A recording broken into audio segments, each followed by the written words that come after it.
കേരള ഖാദി ഗ്രാമ വ്യവസായ ബോർഡ് പയ്യന്നൂർ ഖാദി കേന്ദ്രത്തിന്റെ ആഭിമുഖ്യത്തിൽ കണ്ണൂർ ഖാദി ഗ്രാമ സൗഭാഗ്യയിൽ റിഡക്ഷൻ മേള ആരംഭിച്ചു. കേരള ഖാദി ഗ്രാമ വ്യവസായ board vice chairman P Jayarajan reduction മേളയുടെ ഉദ്ഘാടനം നിർവഹിച്ചു.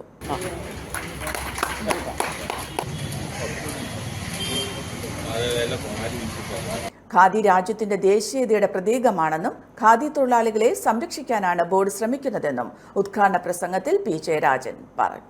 പയ്യന്നൂർ ഖാദി കേന്ദ്രം director in charge V Shibu, Kannur ജില്ലാ project officer Sholy Devasia, village industries officer K V Farooq, junior സൂപ്രണ്ടുമാരായ ദീപേഷ് നാരായണൻ, ശ്രീജിത്ത് തുടങ്ങിയവർ ഉദ്ഘാടന ചടങ്ങിൽ പങ്കെടുത്തു. റിഡക്ഷൻ മേളയിൽ ചൂരൽ കസേര, റെഡിമെയ്ഡ് ഷർട്ടുകൾ, ബെഡ്ഷീറ്റുകൾ, ഖാദി തുണിത്തരങ്ങൾ എന്നിവ വിൽപ്പനയ്ക്കുണ്ട്. തിരഞ്ഞെടുത്ത ഖാദി തുണിത്തരങ്ങൾക്ക് 10 മുതൽ 50% വരെ വിലക്കിഴിവും 20% സർക്കാർ റിബേറ്റും ലഭിക്കും. മേള ഡിസംബർ 15 വരെ തുടരും.